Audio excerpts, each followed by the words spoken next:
So in order to accomplish or to test for session hijacking during the pen test environment, the pen tester should try to locate, obviously, a session, right? And he's not going to look for just one particular session. He'll look for several different types of sessions that may be going across the network. So I asked the question, how do you accomplish this? Well, this could actually vary depending on not only the devices, but also the network and its infrastructure that's being used for communication. Typically, we'd start off with just doing some basic packet sniffing. After we locate a session, we would check whether the URL uses a session ID. If it does, then we'd check to see if the session is encrypted. If the session ID is not used in the URL, then we actually have to sniff sessions between two targets. And we can use tools like Wireshark or WinDump or even the Microsoft Network Monitoring tool. Now, once we find a session between two targets, we're going to check to see if it's encrypted. If it's encrypted, we would just abort the session and then maybe use a Trojan to perform a session hijack.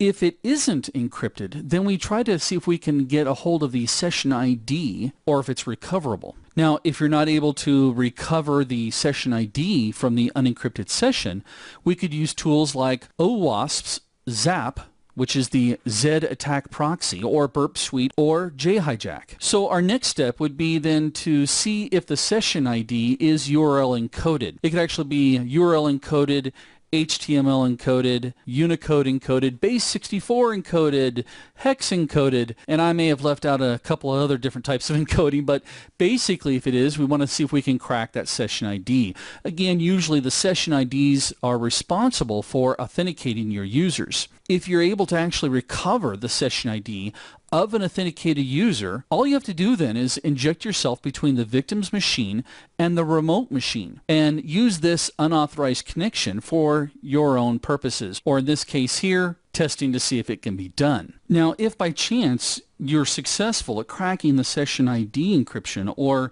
you can actually use this if the session ID isn't encrypted, we could send an email to several users within the organization with a phishing scam associated to it. So they click on a link that we've sent them because, hey, if you want a free Xbox, click here, might entice them to click on that link. Now, the next step, whether or not we are able to crack the session ID encryption, would be to try sending out some phishing emails out to users within the organization to see if they'll click on some of the links that you've developed for a fixation attack. Now, if the users actually fall for a fixation attack, it makes our job a lot easier. Oh, Dale, what do you mean by it'll be easier for us? Well, if they've fallen for that fixation attack, we can then go through and actually make a connection to their systems and access the machine remotely just by masking ourselves as an authorized user of the network. And once we've done that, we can go through a couple of other steps. That would be obviously to go through and collect different session IDs or several session IDs. Now, you can either do this from a cookie in a response header or by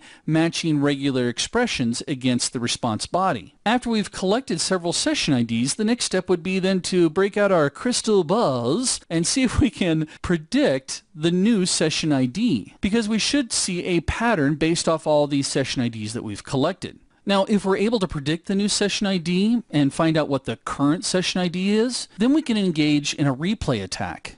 Upon further review of the play, it's been determined that the target was pwned. So that would be our next step, is actually doing a replay of the new session ID.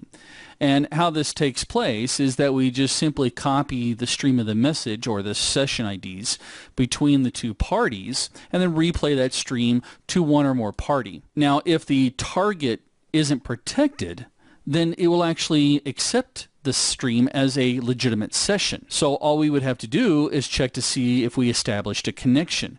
If you're able to create that session, then obviously the target is susceptible. Now, another step that we could try to implement would also include trying a brute force attack. Yeah, listen to me now, hear me later, understand me next week. I know I need to lay off the tanning bed, huh?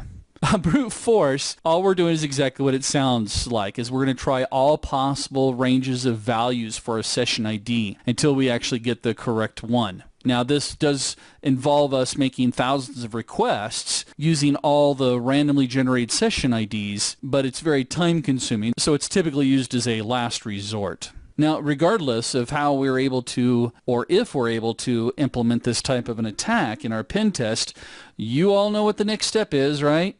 Dale, that would be documentation. That's right. You guys are used to this one over and over. Again, we're going to document all of our findings at each step of our pen test within this environment.